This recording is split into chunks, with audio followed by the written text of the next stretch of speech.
since the commissioner position is Talk foul about play. tariffs on Canada and Mexico, 25%. That's coming on Saturday? It's coming on the 1st, Okay. Saturday. But no oil tariffs. No, I don't, well, I didn't say that. You said that, no. Well, I don't want to misinterpret. No, we may or may not. We're going to make that determination probably tonight Oh, my on God. oil. Okay. Yeah, because they send us oil, we'll see. It depends on what the price is.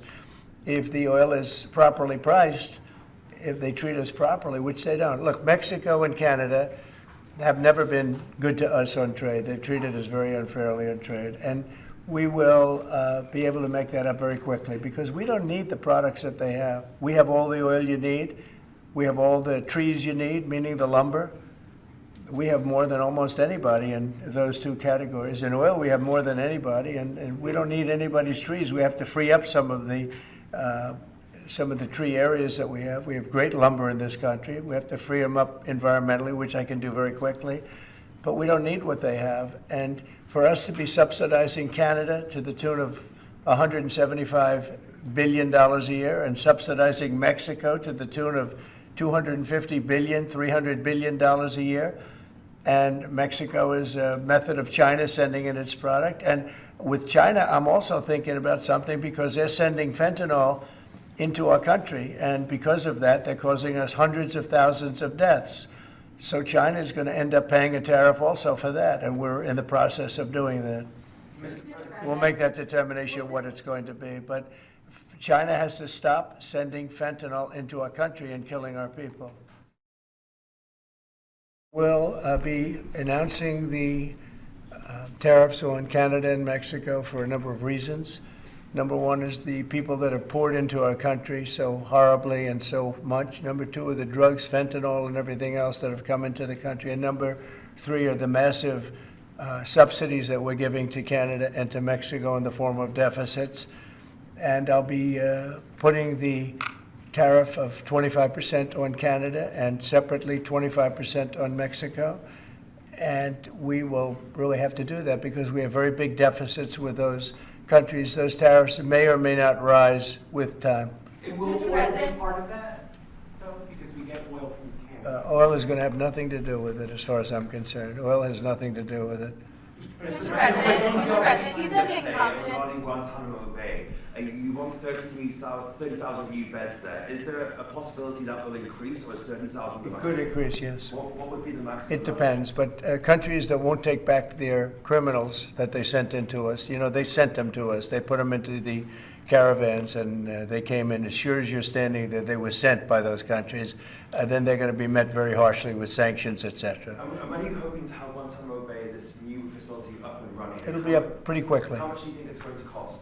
Not very much. A lot of the structure is already there, as you know.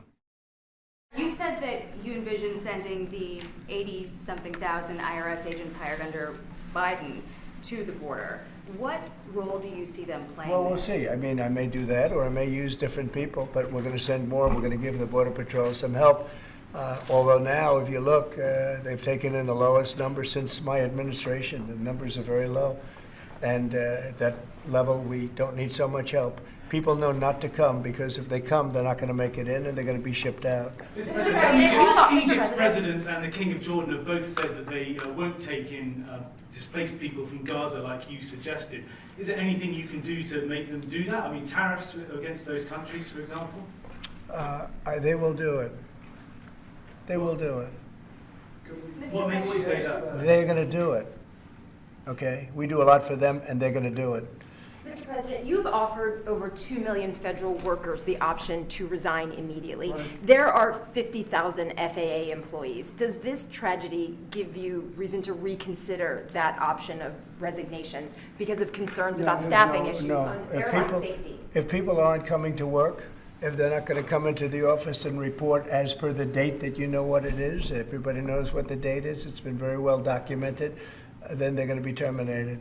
So you're not concerned though that if many people take that offer, there could be shortages that could lead to Then safety they'll be issues? replaced with very competent people. We have a lot of competent people in this country. do you believe that there are 5 votes on the Supreme Court that would uphold your position? On what? 5 votes on the Supreme Court. What that would position? Birthright citizenship. I think so, yeah. Look, birthright citizenship was, if you look back when this was passed and made, that was meant for the children of slaves. This was not meant for the whole world to come in and pile into the United States of America, everybody coming in and totally unqualified people with perhaps unqualified children. This wasn't meant for that. This was meant, when it was originally done, for the children of slaves. And that was a very good and noble thing to do, and I'm in favor of that 100%. But it wasn't meant for the entire world to occupy the United States. So you don't see it requiring a constitutional amendment that would be... I just think that we'll end up winning that court in the Supreme Court. I think we're going to win that case, and I look forward to winning it. This has been going on. We're at that level. We're the only country in the world that does this. There's no other country at this level. There's no other country in the world that does it. It's crazy.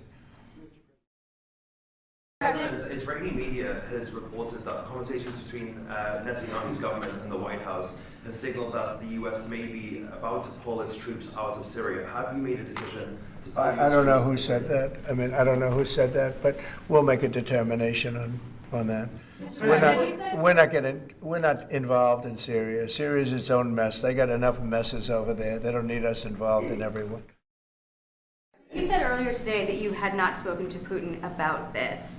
When was the last time that you spoke with him, and has President Xi responded to your ask to help put pressure to end the war in Ukraine? I won't comment on either of them, but we're doing very well with regard to both. There are some reports that Xi might ask of you, in order to give that help, pressure to disavow potential Taiwan independence. Is that something that you would ever do? We never discussed it.